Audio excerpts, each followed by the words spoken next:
In the United States, we often refer to our main sources of energy as fossil fuels. Oil, natural gas, coal, they're fossil fuels because they come from fossils, ancient organic material, forests, jungles, plankton, dinosaurs. Held under the ground for millennia, they transform into oil, gas, and coal. Everybody thinks that's true. On the other hand, there's evidence that maybe it's not the whole story. If that's where fossil fuels come from, if that's how hydrocarbons are made, then how come they're found so deep under the oceans and at the top of the Earth? How come one of Saturn's moons, according to scientists, has more oil and natural gas than Earth? Were there dinosaurs and planktons and forests at one point on one of Saturn's moons? Probably not. So if all hydrocarbons aren't from fossils, where are they from? And why isn't this commonly known? And what are the implications of it? And what does it tell us about our modern climate change policy? These are not just esoteric questions, they're central questions, actually, as we chart the future of energy usage in the world. Willie Soon has been thinking about this for a long time. He's an astrophysicist, a geoscientist. He spent 31 years at Harvard. He recently left, and he joins us here. Dr. Soon, thank you so much. Thank you, Tucker. I appreciate it. It's a blessing to be able to come on your show. Well, it's a blessing to have you. And this is such an interesting question with so many implications. Yes. And I want to spend most of our time talking about the implications. But just to the strict question of where hydrocarbons come from, it sounds like they're not necessarily all from ancient forests or plankton or dinosaurs, are they? Yes. The story can be a bit long, so give me a few minutes to Yes. explain. You are certainly right, but most important to clarify is that the information that is found on the largest moon on Saturn, which is called Titan, Yes. is actually results from NASA, European Space Agency, Yes. and then the Italian Space Agency, who built this spacecraft called Cassini and Huygens. Actually, one of my thesis advisor committee is actually built the UV spectrometer, but the one that they used to discover this, basically the ocean liquid form of methane, which is in ethane form, which is much more complicated hydrocarbon, is whole ocean of it. Because Titan is in such a way that it's very cold, by the way, so it's minus 290 degrees Fahrenheit. Yes. Hint. Where's the global warming there, right? If it's full of methane there, right? That's another problem because it's far away from the sun. That's what it is. Yes. And clearly that the question of abiogenic method, which means no need of any biology, is true. Because we know, actually one experiment was done in 2009. It was done in Swedish Royal Academy, one of those group, but it's done by one Russian leader. He was able to show that if you squeeze methane, CH4 in chemical formula, so 4 hydrogen, 1 carbon, squeeze them in a form that in which they simulate the condition of the Earth mantle, which is 1,800 miles deep, kind of below the surface, because the Earth is deeper, right? And it's within this 18, but basically the condition that is only about 40 to 150 miles in, that you actually can form complex hydrocarbon. You got benzene, you got ethane, you got all this other stuff forming. So that proved beyond doubt that you have such a way to make this. Plus that Titan proved beyond doubt. You actually see methane also in all the atmosphere of Jupiter. You even find benzene in the rocks of Mars. And then for me, astrophysicist, I can tell you even more. You find this complex hydrocarbon called polycyclic aromatic hydrocarbon. It's another one of those complex hydrocarbon that actually you found it in interstellar space, within stars, intergalactic space. These are everywhere because temperature there are cold and probably the right pressure condition, all this complex hydrocarbons. Well, it's kind of incredible because all of us, and including myself until very recently, assumed that all of our main energy sources are these so-called fossil fuels. And of course, their existence is going to be limited by the amount of fossils, by the amount of decaying organic material. Not so. So if that's not so, then we need to rethink a lot of things. A lot. I think this one fit into a paradigm by a famous economist that I like very much. His name is Simon. Do you know about this guy named Julian Simon. Julian Simon, yeah, the key guy, University of Illinois and then Maryland.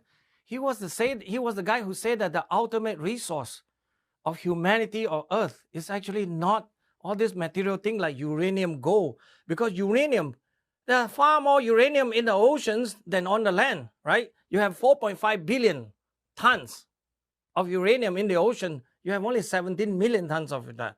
Gold, copper. What do you want on the ocean? It's all there, except they're in very dilute form. Yes. Clearly. So the ultimate resource actually is not that, it's the human mind. It's the innovation part of it. I think I like that principle a lot. And it fits very well in terms of saying that it's all matter of cost. Even oil. I don't know if any of you know, the audience know that 50 to 60% of all the oil that you already drilled, the drill hole, you can only pull out 40 to 50% of it. 60% of that remains in it simply because there's not enough pressure to get it out. This is why the idea of abiogenic oil is interesting, is true, clearly true. It's all matter of cost, really. Because this thing has to form way inside the earth, the mantle, which is 50 to 100 miles, right? Human, how deep have we ever drilled?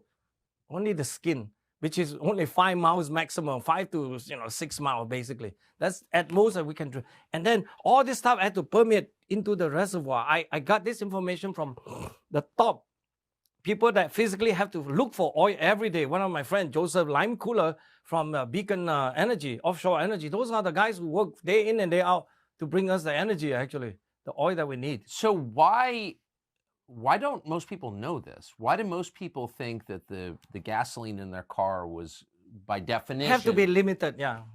Yeah, that there's just a tiny amount and it's going away. We'll never find more. The world is full of untruth and half-truths, right? That's the whole problem, right? That's why for so long, even the idea that we are not limited and bounded by availability of, let's say, gasoline, petroleum, or coal. Coal now, they won't allow us to use, right? As you know, in COP meeting in Dubai that just ended a day ago, they just physically declared themselves that we should stop using fossil fuel. Basically, petroleum, natural gas, and even coal. I mean, these people are insane now, really insane. I think they're going to harm more people with their own delusion. Plus, they always remember, these are people who actually don't represent the majority. No. Since when are this put up to vote? It's always about this minority, the tyranny of the few, always robbing the whole census, the good census of the good people. This is part of the reason why, as a scientist, I also speak out. Not afraid of anything except for just telling the truth. And I'm glad to have this opportunity to say such thing in your show. So, I mean, if we haven't been told the truth about where hydrocarbons come from, right, and we haven't, I mean, I've never met a single person in my life who said, wait a second, they're not all fossil fuels, then we keep hearing there's a scientific consensus on climate change. Every scientist believes the same thing about it, believes Al Gore and John Kerry. Maybe that's not true either? Oh, that I can tell you, please. Thank you for asking that question, Tucker. I've been working on this subject of CO2 causing climate change, or what other factors we can ask that cause climate to change, for close to since my postdoctoral year, 1991, right? So it's about 32 years. And on this question, I think we have a very definitive answer. What we know now is CO2 ain't gonna cost nothing. It's not gonna change much of the climatic system, which means it won't change the speed of the hurricane. It won't change how fast or how frequent tornado form. It won't even actually make any difference to the polar bear population. It's all conservation issue, right, on polar bear. It won't even cause how much fish you don't catch. It won't even cause what they call ocean acidification. It won't even cause this problem that they claim. It's all artificial. Everything they do, it's all dream from their model and the tyranny of the few again. That those few people just dream up this scary story that it just ain't true. And then when you come down to the most responsible group for this kind of bad stuff, I was reminded by my colleague, Dr. Ronan Connolly and Michael Connolly, my two co-workers with me on my group, is to say that since I work so carefully and I have about more than 100 scientists the last 3 years alone working with me, so I don't speak on behalf of them, I speak on behalf of myself. My view is that the UNIPCC, United Nations Intergovernmental Panel on Climate Change, is one of the primary problem, which means they have been misleading people. They've been using authority of science, which is not true, right? It's all governmental hackers, basically, right? People like John Kerry, who I guess can barely take a proper physics class, who keep claiming that greenhouse effect is so simple, right? And then he refused to explain how does it work, right? I mean, he did all of that is very terrible. That really embarrassing to America. He did that in Bali in Indonesia several years back. That is just so embarrassing. Do you think he can explain how it works? No, I don't think so. Even Al Gore, who claimed to know something about science, I challenge Al Gore.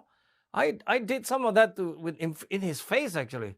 I was lucky enough to be in one of those Wall Street Journal eco conference, and I was giving, setting up with all the UC Santa Barbara students. Please make sure when the question comes out, give me the mic. I was making friends with them the night before. I explained now my details of my work.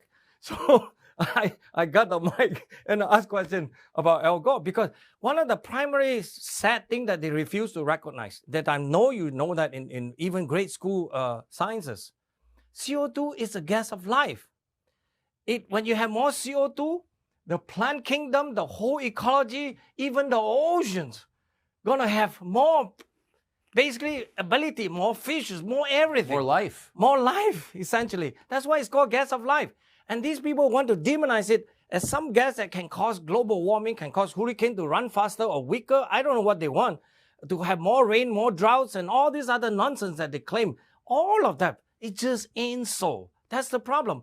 By the way, this is how serious I am. I check everything they say. I check. As a scientist, you cannot just dismiss them. You cannot laugh at them. You cannot, chide them. You cannot just make joke of them. You check everything. So as a very serious scientist, and I publish scientific paper refuting all of these arguments. Scientific papers maybe mean nothing to the average people, but it's really important. It's like a document that you have to document and then put out the proper scientific arguments about what is right, what is wrong. So that's what we have been doing at my particular center called series-sign.com. So anybody who wants more information about this, please go to the website, right? And study what we do there, because we are the one that is truly independent from any funding agency, any money that you could possibly give me, like Bill Gates, please don't give me money, thank you. And Al Gore, please don't give me money. Don't give me any money if you tell me what to do. Even some of your money, I might not want it. But the point is that I want to be independent, just like you. In the media, I want to be fearless. I just set my own agenda. You don't tell me what to research either. I research what I want to research. So we've been researching on many, many topics. So on the climate change issue, I'm fully convinced. After all these years, even though we may not know exactly what is causing climate change, we suspect it's the sun. We have a lot of evidence to show that it's probably the sun. Very high percentage, I would say 90% we're sure, but not 100%. But we know carbon dioxide is not the gas, it's not what you call like your thermometer in your room can adjust up and down, that you can set the temperature to be whatever level you want it. First of all, they can never tell us what temperature do they want it at. What is the temperature you want to set the global temperature? Al Gore has not been able to answer that. John Kerry has not been able to answer that. Because we know the temperature from the coldest in Siberia to the desert in Sahara.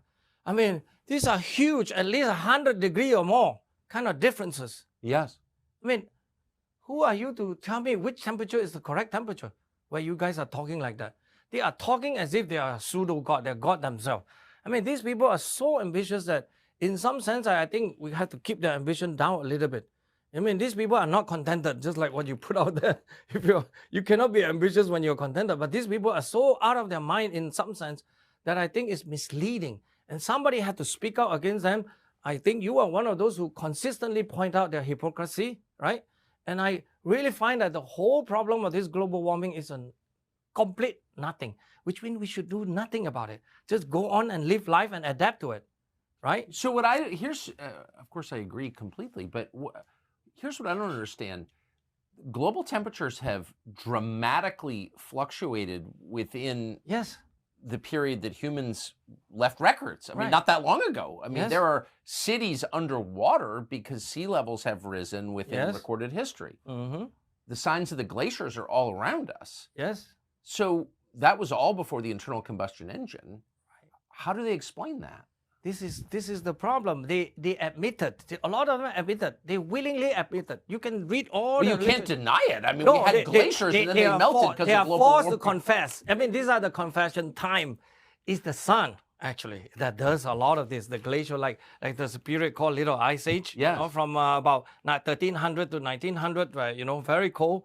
And then there's a medieval warm period from 880 to about 1200. It was warm. I mean, you can grow wine in England, right? And now you cannot grow wine, right? Things like that. I mean, Greenland was green back then, Yes. but now it's full of glaciers.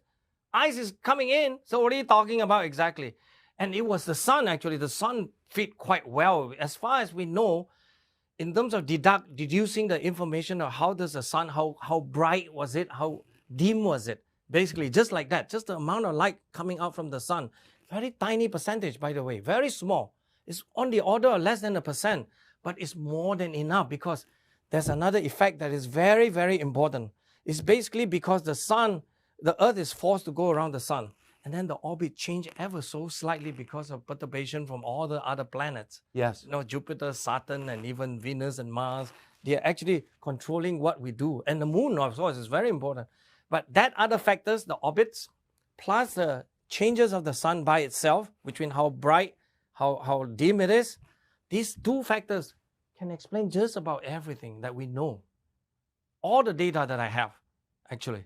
So I've been this is why I was so fascinated in studying this issue. I spent my whole life actually studying this. Nothing but doing just this. And the more I understand, the more I think that, wow, it's just a gap to be filled in. We have too much information and then these people come along, say that CO2 is causing everything. I check. Oh, maybe they're right. I check. As a scientist, I have to check them. But then it's not even close. I mean, these people are talking about things that is, there's a famous phrase by a very famous Wisconsin meteorologist. His name is Professor Reed Bryson. He's one of the father of climatology, really. He just say that you go out and then you might as well, if you think CO2 is so, you might as well spit into the air and see what happened to the airflow. He was just basically saying that CO2 is nothing, cannot cause the climate to change or anything. It doesn't change anything, actually. It's the sun. Why you think the most important things that you should talk about, they never talk about that. They always want to average the data. The most important thing they should talk about, you know what? It's the season. No two winters are the same, no two summers are the same. And they never explain that. It's actually the orbits with the sun changing it ever so slightly. And I'm not talking. I have published papers like that on all this to show and document why and how. That's what the fun part of doing science. It's not only chit-chatting, hand-waving like crazy. You have to be, even though I may look like one now, but I am always very calm when you write down. Every time I have to write a paper, I always tell my wife, please, don't disturb me for a few days. I'll be back. Things like that. Of course, working at home, but I'll be back. So is there any way to predict what climate change will be based on Actually, you can because of the orbit. The only thing we don't know is how to predict the sun changes by itself because the magnetism, just the magnetic field on the sun is too complicated. The sun is the magnetized ball, right? It's a gas, hot gas. It's about, the magnetic field is so strong, it's 10,000 times stronger than the Earth. The Earth is also a magnet, a bar magnet, basically. Yes. It's 1 Gauss, we have 10,000 Gauss at least on the sun. So it's a very different property. And it works very differently because it heated by basically a thermonuclear reaction inside the sun.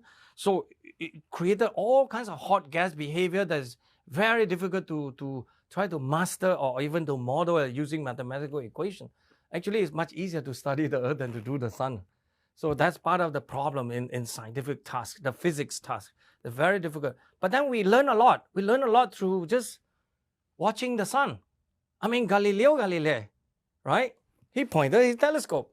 He was smart enough. First, he pointed to Jupiter, the moon, right? Jupiter, then he saw the moon, right? He saw 4 moons around it. And then he's smart that he go the next day to watch it again. He watched and then he started to move. By the way, the famous story of Galileo Galilei, we'll talk about it someday. When he wrote that down, initially it was in Italian. When he realized he discovered something so unique, he changed the language to Latin. And the next day, I got it, man, the good one. So he started writing in Latin, precise language, okay? But anyway, for the sun, it's really so complicated that actually I've been studying this as long as you know me. I mean, I studied this for so long. We know a lot. I even wrote a popular book actually to try to explain why that during a period of the sunspot, so Galileo Galilei started in 1609, 1610 or so. So we have about now 413 years of data. But there's a period that deep inside the Little Ice Age, 1645 to 1715, is called the Maunder Minimum. Because during that period, the sunspot almost all disappear, especially in the northern hemisphere. It disappeared completely. Nobody knows why. And that's why the French astronomer, famous people like Cassini, the one that the Cassini spacecraft, he was observing at that time. He said, man, this Galileo guy must be on either drinking too much or lying or things like that. He said there's a lot of sunspot, but we observe at this time, we didn't see nothing. What's wrong? But it's an actual phenomenon, right? My friend, my good friend, which is the #1 world sunspot historian, he just wrote email to me, Douglas Hoyt. He actually was the master of this, collecting all the sunspot data, going back to all the major libraries, from Galileo first point all the way to present point. Basically found that this phenomenon is true because during that period, the sunspot was not there, not because nobody was watching. There was at least observed 80% of the time during the 70 years. You see, it's so unique, that period. But now we're beginning to try to learn what happened there. So during that period, we really think that the sun was so much dimmer, was substantially dimmer. This is why you have this Little Ice Age phenomenon. All the Thames River were froze.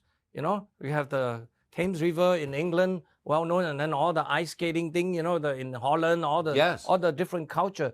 And then these are all real, actual phenomenon. And then this day, they're trying to say that maybe Little Ice Age is not Little Ice Age. They even try to change that in scientific field, actually. So this was very, very puzzling for me. Why would they try and change that? Oh, I don't know, because they want to say that CO2 is controlling everything. They kind of want to have CO2 as the prime driver of everything. This is part of the problem that I find. Well, that's not science, that's lying. It's bad. It's bad in science. This is why in science now, I rather say this thing outright. I rather have question that cannot be answered than answer that cannot be questioned. Because these people are just offering you the answer and then you should just shut up, like you say. Don't ask any question. Don't criticize. Don't even bother to think. Just accept what we say. I mean, you may have known that this, actually, if you want to get there, I can talk about this because this is rather famous because the other person is still around. He's the one who's shouting up and down these last 2 days to say that, we must stop fossil fuel. GOP is so evil. We must stop all of them because GOP are the evil political bodies in America that causes all this fossil fuel we are using fossil fuel and all that. His name is Professor Michael Mann. He's at University of Pennsylvania. Yes. He created a paper, we call it the hockey stick. Yes. The stick paper. The hockey stick. He basically say that the temperature history, first of all, the true temperature history looked like this. That it was very warm from 800 AD, let's say warm, and then it cools down, about 1300 started to go down, cool. And then since about 1900th century, it started to warm back up. Way, way before CO2 is important, okay? That's another puzzle that they never want to explain. That look like this. That's the real story. Michael Mann came along, said that, he used mathematical algorithm, okay? You can use fancy words, but believe me, it's just mathematical algorithm, that he produced a stick for 880 to about 1980 is all flat because it changed. It changed very tiny amount. So small that actually it doesn't mean anything. 0.1 or 0.2 degrees Celsius, so small. It doesn't mean, the one that I talk about, the change is 1 degree at least, so 5-6 times bigger than what he say. And then he just say it is like this, and then it warm up because of the blade, which is the warming because of rising carbon dioxide. But he forgot to explain to you, this warming of the temperature started way before even the human part of the atmospheric carbon dioxide could be anything meaningful. This is part of the problem. It's all been crazy from day one. When this thing was published in 1999, I was the first few guy who raised a hand at the back of the class and say, "Excuse me, Professor Mann, he used to be my friend, by the way. Now he will never answer me. He used to exchange email with me because, we more or less share the same passion, want to understand things. Now he just say that his story is the only one that is correct. But it's not bared out by any data that we know. That's the problem. It's all mathematical products. This is how scary the whole world can be. And United Nations, the IPCC group that I mentioned, promoted his work, turned him into a major hero because he has solved one of this old puzzle problem that climatologists over millennia has been trying to solve since the day of the Greeks to try to understand how climate change. And this guy come along say that it look like this, only CO2 does it. And that's the problem. So, I mean, it just ain't so. Some of this is very complex, but in the way you're describing it, if he's saying the warming period began before there was a meaningful addition of CO2 into the atmosphere caused by humans, yes, even I can understand that. Yes, right? That's the truth. So I would assume that lots of scientists who do this for a living might be asking the same question. Why don't they speak up? This is the problem. The whole problem in science this day is related to funding, how science is funded. That philosophy, I wish to not get too much into it. This is part of the reason why I want to be totally independent. I get out of this whole system, right? But it's how science is about funding. Even if you don't get money directly, it will influence the graduate students and on and so forth. All these other related effects, you know?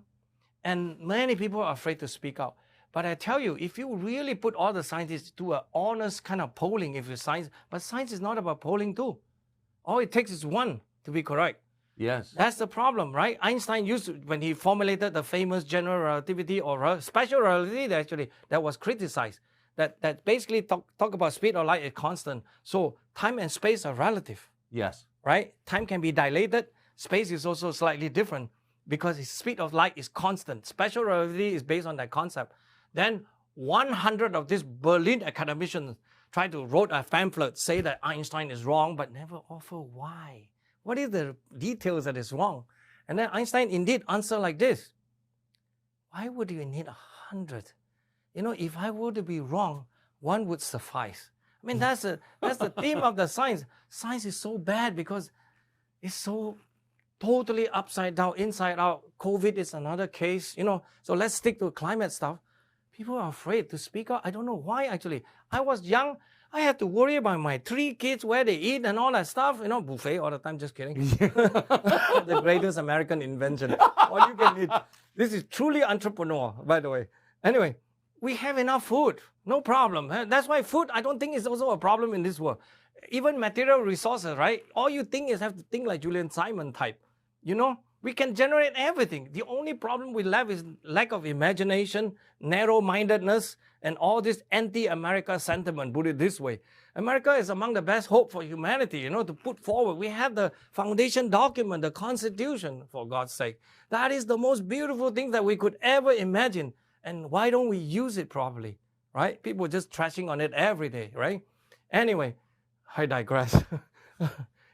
Anyway, so yes, I think science is a problem now because of funding structure. People won't speak out. I don't know why. I think it's natural for people to be afraid, but you can only be afraid for so long. For me, I was frustrated because I was not afraid ever since I was in science. Because I'm in science because I love science. This is why, from my own perspective, I'm just very sad to see that science is being trampled by all these other non-science forces, you know. That's why when I look at COVID also, I cannot stand by and say nothing.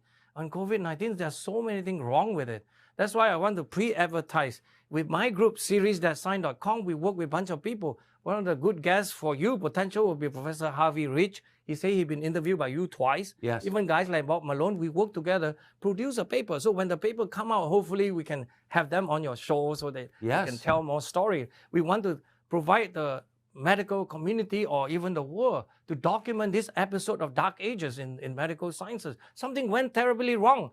The mask never really worked. The vaccine never really worked. All of this doesn't work. The lockdown doesn't work. And what are we doing this? Now they're trying to scare with another news scare. All over the world now. Newspaper. This morning I just got one newspaper from my sister who has to start, they start masking up in Malaysia now because cases started to increase. The usual story. I laugh in a serious way because I see this is another one of those attempts again to try to scare people. So I did digress now. Science is just so complicated now that every aspect of the science that I look at, I've become very unhappy. Science is no longer able to do where science lead. This is the theme of my series, science.com. With few only colleagues, I don't have enough funding. I just hope to get as many donation, by the way. Donate, but don't tell us anything, do anything. Trust us because we are decent scientists. You can look at our publication record. that we are able to produce the most interesting and pure work. Like IPCC, they have to reply to us. 2 years ago, we published a very important paper. One of my journalist friend, a colleague, wrote a paper, newspaper article, and then he go and ask IPCC, why are you guys not citing this paper? They use the excuse to say that, oh, these people publish late. We have a deadline here, red line. Or if you don't publish before some date, like 2021, okay, like January or 2021, then we won't include your work. So we publish in August, so they wouldn't include my work. But they forgot to say that they claim themselves, they proclaim, UN IPCC proclaim themselves to be the best of the scientific world, produce the most updated and all that. But immediately, their report came out, they're already outdated because they haven't included my work, which is the most comprehensive review of how the sun affects the climate. That's the work we did. So this year, just 2 months ago, we published 2 more papers convincingly show that even the thermometer data that they show you is not what it is. It's actually not measuring climate. It's measuring urban heat island changes. Something that I think everybody can understand. If you go to the inner part of the big city, like TC is one of the best examples. I have graph to show that. You go there, inner city is much warmer than outside because of concrete retaining all the heat, or you change all the surfaces of the, the surface become impervious, which means there's no breathing, no water going in and out, things like that. And it's what we show is that it's not a phenomenon just on local science. You average over this, you can see the effect all over the northern hemisphere. This is very powerful new work that we so spend. Concrete and asphalt raise the temperatures more than CO2. And that's what they're measuring. And then they tell you this is global temperature. And then we provide an alternative. We say, why don't we go look at rural station that is available? And guess what our result found? Completely different story from the picture, the narrative that's coming out from this data set, thermometer data that shows that combine urban and rural. Okay? We show rural only. We can tell you that you can immediately offer a different answer. For example, it's the sun that does it. We show that. But we don't know that is the answer. We just simply show you that the IPCC and all these so-called scientists from NASA, NOAA, and all of them are not doing their due diligence. They are putting you very bad quality data product. Not only that, they hide it. Some of them is so difficult to get the data. Okay? But it should never be difficult to get data. I'm sorry, Tucker. This is how the problem in science now is so many serious. But I thought transparency of data was science. I was hoping. I always believe in that. That's why everything that we publish is there. Because we got it from somewhere. Here's the data. Use it. Check us. If we're wrong, tell us we're wrong. That is one thing that I can always promise you. I'm not here to try to gain favor or anything. If I'm wrong and I don't know, I tell you I don't know, Tucker. A lot of these things, I really under a lot of careful consideration, really a lot of deep meditation, thinking about this topic. What I think is very problematic, I'm so glad to have this opportunity to go this far, to be able to talk for this long now, is that really the IPCC product is actually substandard.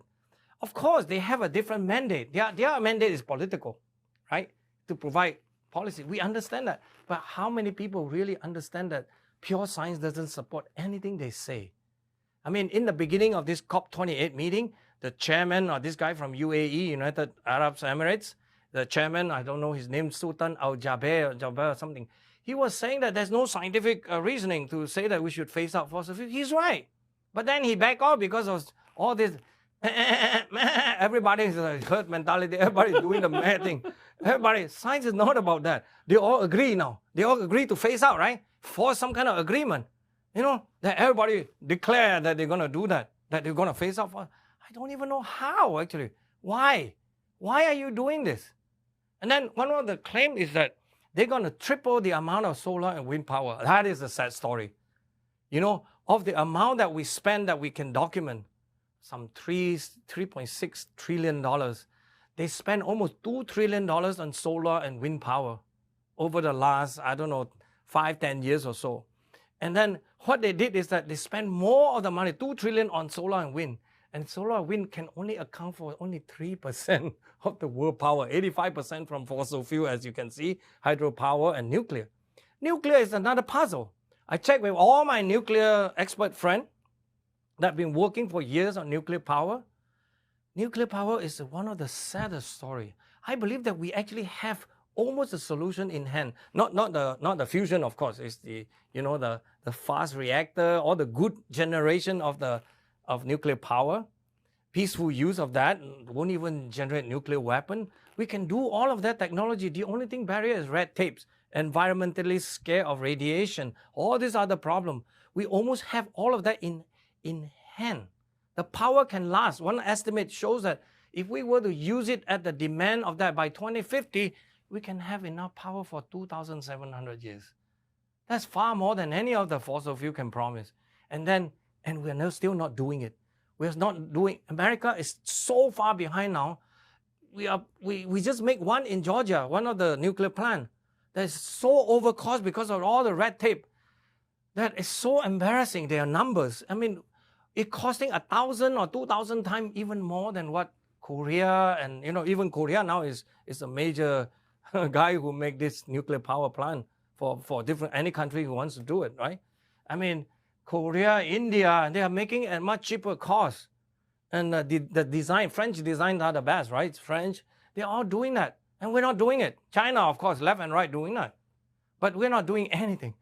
Oh, we tried to tell you that we're going to shut off fossil fuel, increase solar and wind. Are you joking? Even 3 times more will be 9%. I don't know. Can you turn on your light only 9% of the time? You should shut all this light off now. You're overusing it. And it destroys the actual environment. Exactly. Wind farms. This is a kind of a very bad incentive that they don't realize. It's about this kind of people that is so out of their mind, in my view, that they really should be cautious. Somebody should just ping on their head. Guys, don't keep saying those things. You better think twice. Or consult somebody that knows something that is honest, You spent 31 years at Harvard. Would you be able to say this out loud at Harvard? Actually, back then I also didn't care, but most of the time I get called into the director's office, this and that. They're always trying to tell, oh, why are you saying that? Why are you saying this? I say, well, I'm a scientist. I should say whatever I want to say. Not only that, the problem when I was at Harvard, part of the reason I quit, as I try to explain, is about JAB requirement, but another one is a bit of censorship. I can only do certain thing, I cannot do certain thing. Like I would never be able to write paper on COVID-19. I would never be able to work on, let's say, environmental air pollution issues, so-called NOx or SOx and all this other thing, or mercury and things like that. I study a lot on those issues because I personally are concerned, so I dig into the literature, one thing after another, basically because I sleep very little, so I really do a lot of things. I flip every rock, pebbles, anything you want. So I study a lot. I produce a result that is good enough that can be making a lot of scientific, but I never publish them because they simply won't allow. So, they wouldn't allow you? Yes, it's about a matter of allowing, because they say it doesn't fit the theme of the Center for Astrophysics. So I don't want to talk back about the institution, but it is the finest astrophysics institution in the world. In terms of instrument building, in terms of technology, we can produce the best. You often look at the X-ray picture of the sun. Those are from very fine camera that we built that with multi-coating layers, because the X-ray, they come in very slowly and then they're going to diffuse, come out, but we make very fine way to catch them so they can come out. So the image are crystal clear. You can see all the structure on the sun. It's made by my center. They are good scientists, except that when it comes down to a larger picture of science, shh, don't say this, don't say that, this and that, and then all of that. This is why even at Harvard, I quit taking money from NASA and NSF, all these other places in 2004, because I'm beginning to think that science being so unaccountable, funded by taxpayer, that all these people, it's so unconscionable. So I personally chose that. That is nobody to blame but myself. But I chose to take only from foundation who are willing to give me money, right? So I wrote those kind of proposal and then got to go through the director's office, this and that, right? I have a very, very happy and fruitful career. Everybody can look up my publication list. It's very long. And not only that, it's not the number that counts. It's the quality of the paper. I always want to remind people, I don't like talking about how many thousands of paper you write, this and that. It's not important. Which paper that is really important for certain issues, that's important. That if you are able to show that, that's good. That's what I mean. All my papers are basically under a lot of this serious thinking and serious evaluation, checking and rechecking before I would care to write about anything. Because you don't want to write anything that's wrong tomorrow. You want course. something that can write. But science is basically garbage can now. These scientific papers. I categorically would even make this statement. I would make the statement that about 80 to 90% of the paper published in so-called climate science today should not be published. But everybody have NSF grant, everybody have all this grant. You see how the inflation goes, just like the other day, you hear that Yale University, a large part of it, most of the students on 2022 or something all got grade A grade, grade A, they diluted the grade. But Harvey Rich assured me that in medical sciences and hard sciences, Harvey Rich is the professor at Yale University. He teaches in the medical school. So he said, no, not true. So that he tried to assure me he has quality. Maybe not in his class, but Harvey not in any other class, right? Anyway. So I want to ask you, just as a kind of last topic, which is not related to this, but we talked about it off the air, and I think it's really interesting. You were telling me that you see God or evidence of God in math. Well, can you explain what you were saying? Or maybe I misread what you were saying. No, you did not. I have been closer and closer to God in the sense that because it takes me a long time, I'm rather rebellious. I have to say, damn it, God, you got to prove it to me. Show it to me, buddy. Just kidding. Oh, I'm sorry to anybody. No offense. But I really say it in that way. You talk to yourself in a sense. But in many, many moments in history of physics or mathematics, things come out. You see, mathematics, is this very pure word that it seems to have no connection to real world physics. That's right. It's true. It's complex number is one of them. But it appears in quantum mechanics, right? It's so beautiful. But one of the things that sometimes you see in the equation is so amazing. When you formulate, maybe it's not right. Maybe it's this and that. Maybe, you doubt yourself. But one of the most beautiful equation was the one that derived by Paul Dirac. He's a professor at Cambridge University, but he retired in Florida, by the way. He died in Florida, Tallahassee. It's a refuge for him because he doesn't like to talk. He would sit there for 5 days, he don't talk. One day, all of a sudden, he talked. But anyway, he formulated, he's a beautiful man. Paul Dirac, he formulated this relativistic equation for electrons. But in one of the equations, the solution come out to be a negative sign. Not only that, there's a square root involved, so there's strange behavior. There's a negative sign in law, but it has the exact property, like an electron and all that stuff. How come? Everybody say you're crazy, you're stupid, this and that, right? He's not even he didn't, no sweat, buddy. He just say, I am right. Many years later, a few years later, it is shown in Caltech by Carl Anderson to show there's actually such a thing called positron. The opposite, the brothers of electron. There's such a thing. And then if you ask yourself, how is it possible? Right? There's something, this is just out of nowhere. Where does this thing come from? And then in mathematical sciences, there's a lot of things like this, like geometry. There's an even more famous thing in geometry is called Calabi-Yau manifold that related to string theory. This thing was basically a revisit of Einstein's general relativity equation, asking itself whether is it possible to have closed curvature in space-time that you actually don't require even gravity to be there. And they show that Calabi was trying to prove this. Xingdong Yao is one of the great mathematicians, right? He's at Harvard, but he retired. Now he go to China, right? He was the one who tried to disprove this thing, but he turns out to be true. That it's true that you can have closed curvature in space-time that without gravity even. So that added even more rich in this world. That from mathematics to real world, we already have enough hard time understanding Einstein. This guy added even more. And his discovery was in the 70s and things like that, So there's so many examples and incidents like this. Just have to tell you that you have to bow down. You have to occasionally take a deep breath. There may be some ever presence of these forces that allow us to illuminate our life. And I tell you, God has given us all this light that tell us that we have to follow the light and do the best we can, rather than every day devouring planet Earth, saying that we are the Satan, we are the evil people. These people are constantly trying to, make all of us a lesser human being. I would never allow them anyway. So good luck, for those people like Al Gore and all that who think that they're high and mighty, right? And trying to always lecture us on got to cut down on fossil fuel because we're going to hurt the planet Earth. I say, Al Gore, do you ever think twice? Who are you to think that you can actually try to save the planet Earth even? Because they always use the word, I'm trying to save the planet. I don't know who gives them the right to save the planet Earth. Same with this experiment that they're trying to do, by the way. The experiment to say that we must cut down CO2 emission. I told you CO2 is good for, for life. Because I asked Al Gore, indeed, when I asked Al Gore the question in UC Santa Barbara, is what? Is that CO2 is gas of life. Who give you the audacity to cut down this? Then are you going to be responsible for the ecological and humanitarian, all this crisis? Even we know rising CO2 affect even plants, especially food production, right? Maybe not exact number we know, but it does positively, right? We have technology to help it, better seed, better all this fertilization, all this other thing. But who gives them the idea to do that, to cut down? Because it's generally going to be good for life, because you have to push them around, because nobody should give them the authority. So far, I don't think anyone can answer that question for me. So I tell them to please bow down to God.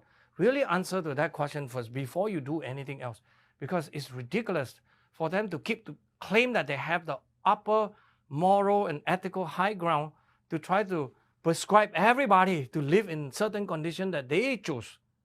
But they themselves don't follow the rules. They tell us to take a bus. Al Gore always even tell people to take a bus, Al Gore.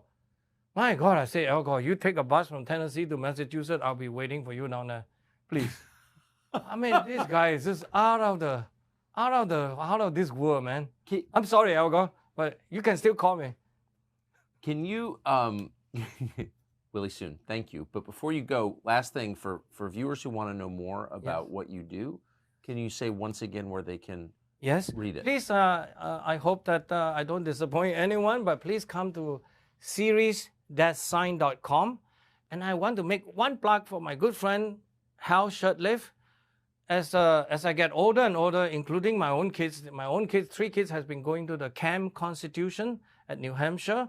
And we also wanted to invite Tucker Carlson to come because Vivek Ramaswamy came last summer. And because we are a very, very small group, we are a tiny little group called Camp Constitution. So campconstitution.net. We offer basically family, kind of a Christian kind of a background, but we don't talk about Christ all the time, but we talk about Bibles, we talk about Constitution, we talk about science. So I'm the science instructor. I've been doing that for almost 6-7 years now. So I've been doing every year, I will give 1 or 2 classes, depends on how many, whatever they want me to do, I'll do. And my own kids came to those things, and then, we play music, we have campfire. It's a family event. Used to be that's focused on kids, but this day, I'm sorry, too many adults started to come. So we have even people like my good friend, Lord Christopher Monckton from England, he spoke twice. So small little group, but if anybody who thinks that, you have the time and even come and learn what we do here and emulate in your own city and towns and all that, people from Wisconsin, please come. People from California, please come. We have it in New Hampshire every year. Every summer, we have this camp, and it's a very good thing. So campconstitution.net, okay? And I talked to your friend, Vince Allison from Maryland. I also called him before I came. He's one of the good guys, right? Yeah. Amazing. Willie Soon, that was the most interesting conversation I've heard in a long time. Well, thank you for your time. I appreciate it. Thank you. Thanks. Free speech is bigger than any one person or any one organization. Societies are defined by what they will not permit. What we're watching is the total inversion of virtue.